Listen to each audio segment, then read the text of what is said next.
नमस्कार साथियों, मैं आज अति महत्वपूर्ण सेशन के साथ आपके सामने उपस्थित हुआ हूं ताकि आने वाला जो एग्जाम होगा आपको अधिक से अधिक मदद दिलाएगा।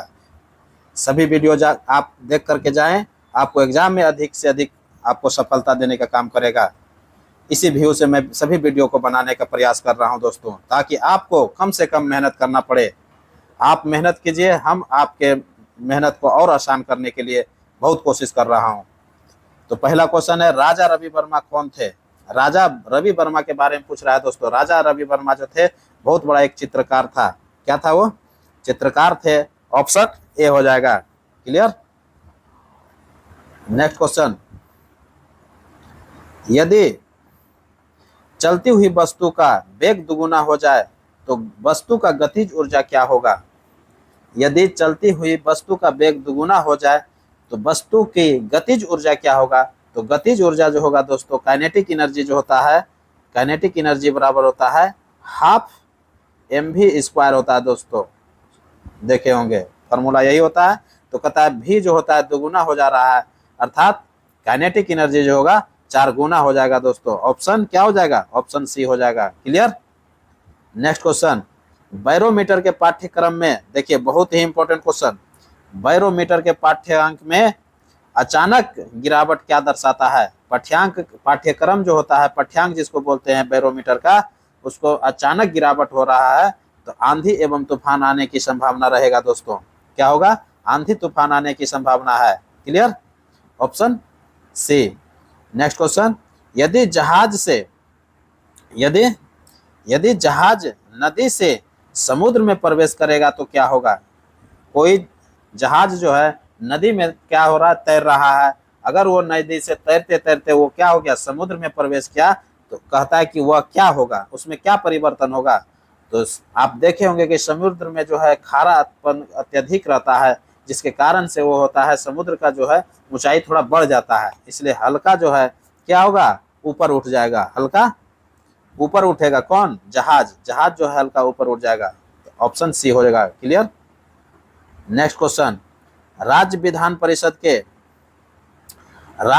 परिषद के कितने सदस्य विधानसभा द्वारा चुने जाते हैं दोस्तों? विधानसभा जो चुनता है विधान परिषद के लिए, वो 1/3 सदस्य चुनता है दोस्तों। ऑप्शन सी हो जाएगा। 1/3 सदस्य चुनते हैं। क्लियर।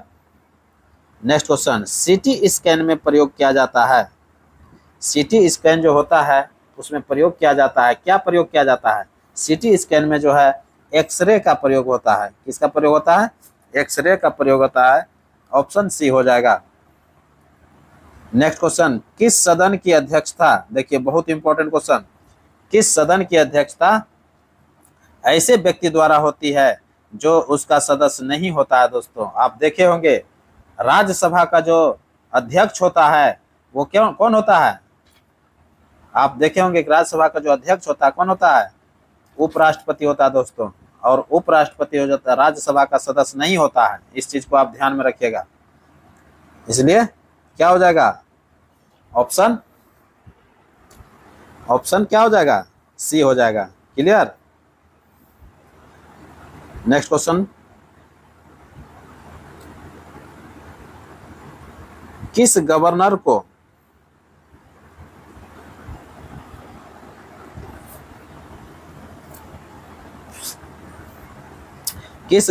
को भारतीय प्रेस का मुक्तिदाता कहा जाता है? किस गवर्नर को भारतीय प्रेस का मुक्तिदाता कहा जाता है दोस्तों?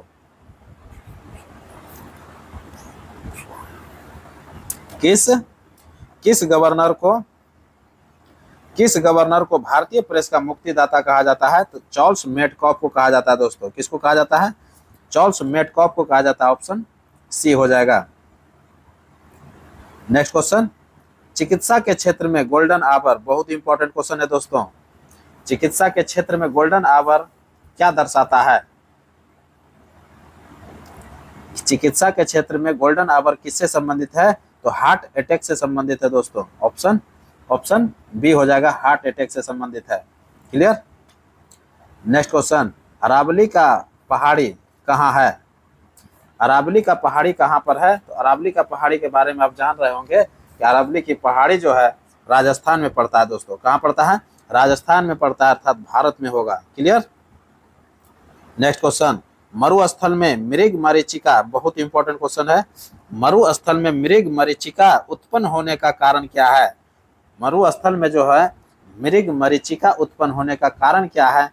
तो प्रकाश का पूर्ण आंतरिक परावर्तन है दोस्तों, ऑप्शन सी हो जाएगा। प्रकाश का पूर्ण आंतरिक परावर्तन, total reflection, internal reflection. Clear. Next question, Bharat में किसी विधेयक को धन विधेयक प्रमाणित करने का अधिकार किनके पास होता है? भारत में किसी भी विधेयक को धन विधेयक अगर प्रमाणित करना रहे, वह अधिकार जो किनके पास रहता है? तो लोकसभा अध्यक्ष के पास रहता है दोस्तों। किसके पास रहता है? लोकसभा अध्यक्ष के पास रहता है, अर्थात स्पीकर के पास रहता है। ऑप्शन सी हो जाएगा। नेक्स्ट क्वेश्चन, किस सिद्धांत पर जेट इंजन कार्य करता है? किस सिद्धांत पर जेट इंजन कार्य करता है? तो जेट इंजन जो है रेखीय संवेग संरक्षण के सिद्धांत पर कार्य करता है। ऑप्शन ए हो जाएगा, रेखीय संवेग संरक्षण के सिद्धांत पर कार्य करता है। नेक्स्ट क्वेश्चन, प्रतिरोध का मान, बहुत इंपॉर्टेंट क्वेश्चन है। प्रतिरोध का मान क्या होगा? प्रतिरोध पूछ रहा है दोस्तों, यदि परिपथ में विद्युत धारा 10 एम्पियर, 10 ए दिया हुआ है दोस्तों, ए मीन्स एम्पियर हो गया, तथा विभवांतर 10 वोल्ट हो, अर्थात सभी मान दिया हुआ है, तो हम लोग जानते हैं कि V बराबर जो होता है दोस्तों IR होता है। V बराबर क्या होता है फॉर्मूला? IR होता है। और R का मान पूछ रहा है, तो R बराबर क्या हो जाएगा? V बटे I। V बटे I, अर्थात V का मान 12 वोल्ट है। कितना है? 12 वोल्ट है। और I का मान 10 है, तो कितना हो गया आंसर? 1.2 हो गया दोस्तों, 1.2 ओम हो गया, अर्थात ऑप्शन ए हो जाएगा। कितना हो जाएगा? 1.2 ओम। इसको 12/10 से अगर भाग दीजिएगा तो 1.2 आएगा। क्लियर। ये ओम में आएगा, रेसिस्टेंस निकाल रहे थे हम लोग। क्लियर। नेक्स्ट क्वेश्चन, ऋग्वेद में बिहार के लिए किस शब्द का प्रयोग हुआ है? ऋग्वेद में बिहार के लिए किस शब्द का प्रयोग हुआ है? ये बार बार आप एग्जाम में आपको देखने के लिए मिलेगा, बहुत ही इंपॉर्टेंट क्वेश्चन है दोस्तों। कीकट शब्द का प्रयोग हुआ है। किसका हुआ है? कीकट। ऑप्शन सी हो जाएगा। नेक्स्ट क्वेश्चन, शैतान का गोल्फ कोर्स नाम से प्रसिद्ध मृत्यु की घाटी किस देश में है? शैतान का गोल्फ कोर्स नाम से प्रसिद्ध मृत्यु की घाटी किस देश में है दोस्तों? तो अमेरिका में है। कहां पर है? अमेरिका में है। क्लियर। तो आंसर क्या हो जाएगा? यूएसए हो गया, United state of America. Clear. शैतान का गोल्फ कोर्स नाम से प्रसिद्ध जो है मृत्यु की घाटी किस देश में है? तो किस देश में है? अमेरिका में है। क्लियर हो गया होगा, ऑप्शन ए। नेक्स्ट क्वेश्चन, सर्वाग्रही मिट्टी के रूप में किसे जाना जाता है? सर्वाग्रही मिट्टी के रूप में किसे जाना जाता है? तो लाल मिट्टी को जो है ना सर्वाग्रही के रूप में जाना जाता है दोस्तों। किसको कहा जाता है? लाल मिट्टी को। क्लियर। नेक्स्ट क्वेश्चन, ली कमीशन किससे संबंधित है? ली कमीशन जो है किससे संबंधित है? तो भारतीय सिविल सेवा से संबंधित है दोस्तों। बहुत इंपॉर्टेंट कमीशन है ये, आप ध्यान में रखिएगा। ली कमीशन किससे संबंधित है? तो भारतीय सिविल सेवा से संबंधित है। ऑप्शन सी हो जाएगा। नेक्स्ट क्वेश्चन, वंदे मातरम गीत किसने लिखा? वंदे मातरम गीत किसने लिखा था? तो वंदे मातरम गीत जो है बंकिम चंद्र चटर्जी ने लिखा था दोस्तों। किसने लिखा था? बंकिम चंद्र चटर्जी ने लिखा था। और बंकिम चंद्र चटर्जी जो है आनंद मठ से लिया था दोस्तों। कहां से लिखा था? आनंद मठ में लिखा है ये। क्लियर। तो आप एक क्लियर समझ में आ गया होगा। नेक्स्ट क्वेश्चन, ऋग्वेद का कौन सा मंडल सोम को समर्पित है? ऋग्वेद का कौन सा मंडल सोम को समर्पित है? तो 9वां मंडल जो है पूर्णतः सोम को समर्पित है दोस्तों। 9वां मंडल, ऋग्वेद का जो 9वां मंडल है पूर्णतः सोम को समर्पित है। क्लियर। जबकि 7वां मंडल में आप देखे होंगे कि दशराग युद्ध का वर्णन 7वां मंडल में मिलता है। दशराग युद्ध जो हुआ था पुरुषनी नदी रावी नदी के तट पर हुआ था। पुरुषनी नदी रावी नदी के तट पर हुआ था। दसराग युद्ध राजा सुदास के बीच हुआ था। राजा सुदास एक तरफ थे और एक तरफ 10 जनों का राजा था, और 10 जनों के राजा को पराजित कर दिया था। कौन? राजा सुदास ने पराजित किया था। तो क्लियर समझ में आ गया होगा।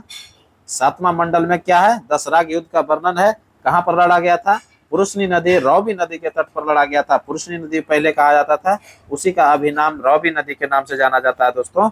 और ये राजा सुदास एवं 10 जनों के बीच में लड़ा गया था और 10 जनों के राजा को पराजित कर दिया था।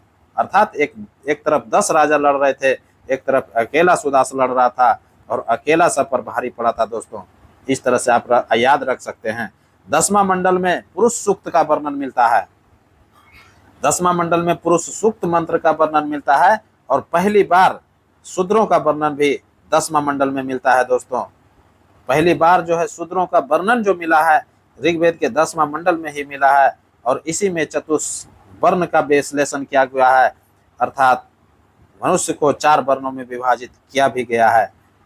जैसे आप जानते होंगे ब्राह्मण, क्षत्रिय, वैश्य और शूद्र को का जो वर्णन मिलता है यहीं से पुरुष सूक्त के हिसाब यहीं पर 10वां मंडल में मिलता है दोस्तों। तो क्लियरली रूप से क्लियर हो गया होगा। नेक्स्ट क्वेश्चन ले लेते हैं। गुप्त काल में भूमि की राजस्व दर क्या थी? गुप्त काल में भूमि का जो राजस्व दर था क्या था? गुप्त काल में 1/6 भाग हुआ करता था दोस्तों। देखिए बहुत इंपॉर्टेंट क्वेश्चन आ गया। गुप्त काल में भूमि का जो राजस्व दर हुआ करता था 1/6 भाग हुआ करता था दोस्तों। ऑप्शन सी हो जाएगा। नेक्स्ट क्वेश्चन, शुष्क बर्फ क्या है? बहुत इंपॉर्टेंट क्वेश्चन, बार बार आपको एग्जाम में देखने के लिए क्वेश्चन मिलेगा।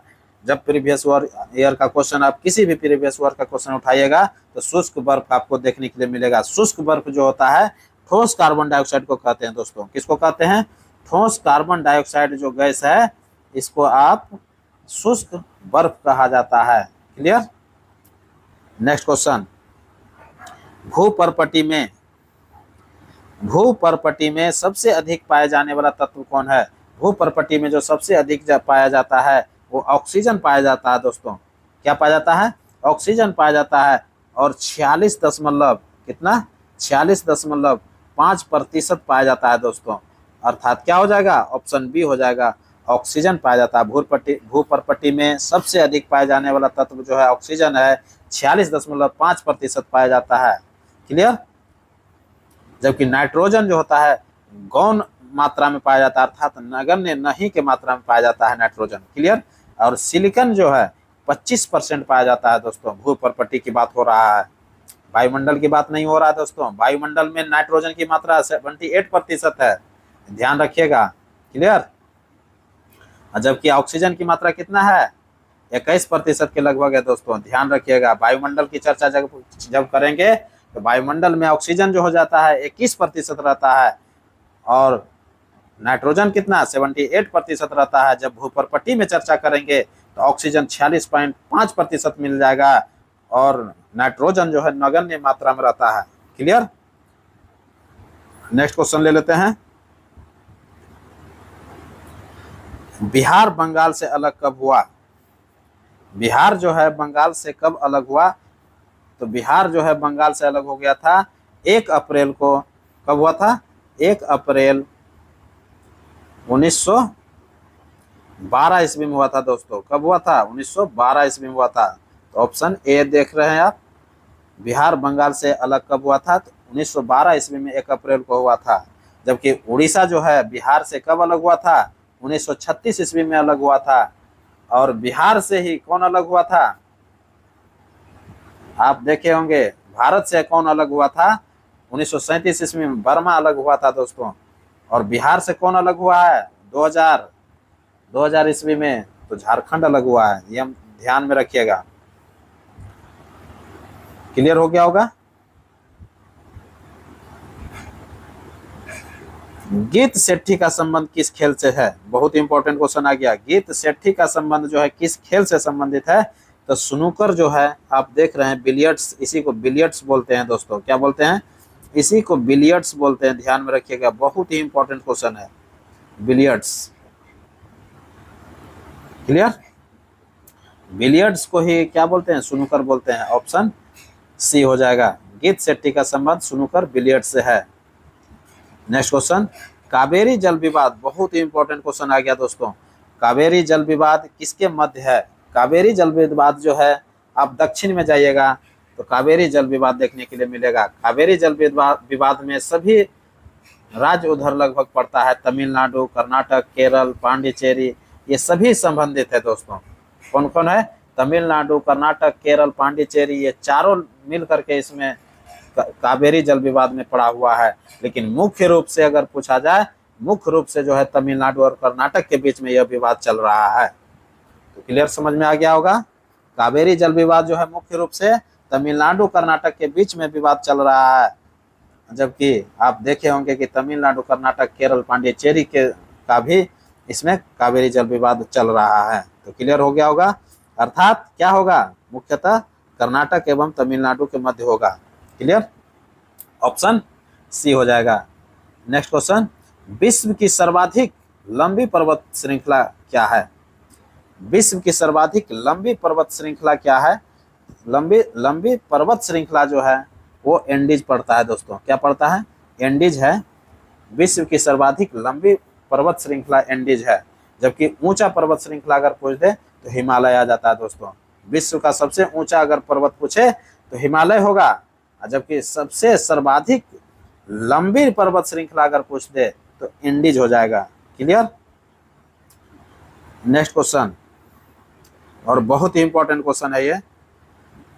कहता 100 वाट का बिजली बल्ब यदि 10 घंटे जले तो बिजली कितना खर्च हो जाएगा? 100 वाट का बिजली है, अर्थात पावर दिया हुआ है, और 10 घंटा चल रहा है। कितना चल रहा है? 10 घंटा चल रहा है। तो कहता है कि बिजली कितना खर्च होगा?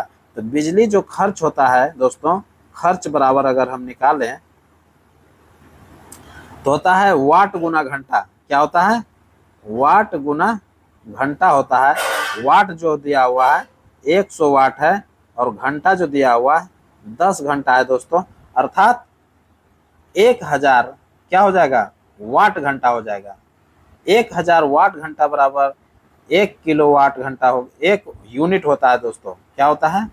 1 यूनिट होता है। आप ध्यान रखिएगा। इतना बराबर क्या हो गया? 1 यूनिट हो गया। 1 किलोवाट बराबर किलोवाट घंटा। 1000 से आप इसको डिवाइड कर सकते थे। 1 किलोवाट KWH बराबर यूनिट होता है, किलोवाट घंटा बराबर 1 यूनिट होता है, अर्थात 1 यूनिट हो जाएगा। क्लियर? समझ में आ गया होगा। Option A. नेक्स्ट क्वेश्चन, मच्छर भगाने वाली दवा कौन है? मच्छर भगाने वाली दवा कौन है? तो मच्छर भगाने वाली जो दवा है दोस्तों वो एलेथ्रिन होता है। कौन होता है? एलेथ्रिन होता है। जब आप कॉइल देखे होंगे, मच्छर भगाने वाला जो कॉइल मिलता है उसमें आप देखे होंगे तो एलेथ्रिन ही पाया जाता है उसमें दोस्तों। और एलेथ्रिन के सुगंध से ही मच्छर क्या होता है? भाग जाता है और बेहोश हो जाता है। क्लियर? तो एलेथ्रिन पाया जाता है उसमें। किसमें? मच्छर भगाने वाली दवा जो होता है, आप कॉइल वगैरह जो खरीदते हैं। क्लियर? नेक्स्ट क्वेश्चन, पंचायती राज विषय है। बहुत इंपॉर्टेंट क्वेश्चन है दोस्तों। पंचायती राज विषय है। पंचायती राज किसका विषय है? तो राज्य सूची का विषय है। ऑप्शन सी हो जाएगा। पंचायती राज किसका विषय है? राज्य सूची का विषय है दोस्तों। क्लियर? और पंचायती राज जो है ये क्या है? 7वीं अनुसूची में दिया है। किसमें है? 7वीं अनुसूची में है। और 7वीं अनुसूची के किसमें है? राज्य सूची में। 7वीं अनुसूची में 3 सूची का वर्णन है दोस्तों। कौन कौन? संघ सूची, संवर्ती सूची और राज्य सूची। क्लियर? समझ में आ गया होगा। अर्थात पंचायती राज का अगर चर्चा करें तो 7वीं अनुसूची में है, और 7वीं अनुसूची के राज्य सूची में है। क्लियर? पंचायती राज को 73वां संविधान संशोधन 1992 के तहत जोड़ा गया था। और किसमें जोड़ा गया है? 11वां अनुसूची में जोड़ा गया है। किसमें जोड़ा गया है? 11वां अनुसूची में जोड़ा गया है। क्लियर? पंचायती राज को किसमें जोड़ा गया है? 11वीं अनुसूची में जोड़ा गया दोस्तों। क्लियर हो गया? इसके लिए एक अलग अनुसूची रखा, 11वीं अनुसूची रखा गया है। पंचायती राज विषय अगर पूछा जाए किसमें है तो 11वीं अनुसूची में है। और संघ सूची, राज्य सूची, संवर्ती सूची है 7वीं अनुसूची में दोस्तों। किसमें है? इसी में कह रहा है कि पंचायती राज जो है ना किसका विषय है, तो राज्य सूची का विषय है। और राज्य सूची जो है 7वीं अनुसूची में आता है। और 7वीं अनुसूची में संघ सूची, संवर्ती सूची और राज्य सूची, ये 3 सूचियां का वर्णन मिलता है। और पंचायती राज जो है, अगर पूछे कि पंचायती राज किस सूची में आता है, तो 11वीं अनुसूची में आता है। सूची हो जाएगा राज्य सूची और अनुसूची हो जाएगा 11वीं अनुसूची। 11वीं अनुसूची के लिए कौन सा 73वां संविधान संशोधन 1992 के तहत जोड़ा गया था, 1992 में। क्लियर, समझ में आ गया होगा। तो पंचायती राज किसका विषय है? राज्य सूची का विषय है। राज्य सूची किसका है? 7वीं अनुसूची में आता है। क्लियर। और पंचायती राज जो है 11वीं अनुसूची में आता है। क्लियर, ये बहुत इंपॉर्टेंट था। क्लियर हो गया होगा। नेक्स्ट क्वेश्चन, सिद्धि जनजाति पाई जाती है। सिद्धि जनजाति पाई जाती है, तो सिद्धि जो है जनजाति कहाँ पाया जाता है? सिद्धि जनजाति जो है गुजरात में पाया जाता है दोस्तों। कहाँ पाया जाता है? गुजरात में पाया जाता है। ऑप्शन ए हो जाएगा। नेक्स्ट क्वेश्चन और अंतिम क्वेश्चन है इस वीडियो का। कह रहा है कि पटना उच्च न्यायालय की स्थापना कब हुआ? पटना उच्च न्यायालय की स्थापना कब हुआ था? तो पटना उच्च न्यायालय की स्थापना 3 फरवरी 1916 ईस्वी को हुआ था दोस्तों। ऑप्शन क्या हो जाएगा? ए हो जाएगा। 3 फरवरी 1916 ईस्वी को हुआ था पटना उच्च न्यायालय की स्थापना। तो इस तरह से क्लियर हो गया होगा। अब हमको इजाजत दीजिए, मैं पुनः एक नए वीडियो के साथ आपके सामने पुनः उपस्थित होऊंगा और उसी नई ऊर्जा के साथ आपके सामने उपस्थित होऊंगा। आप भी एक नई ऊर्जा के साथ एग्जाम के प्रति लग जाइए और हर एग्जाम को तोड़ने के लिए, उखाड़ने के लिए आप तत्पर रहिए। मैं आपके तत्परता को सक्सेस में बदल दूंगा। नमस्कार, जय हिंद।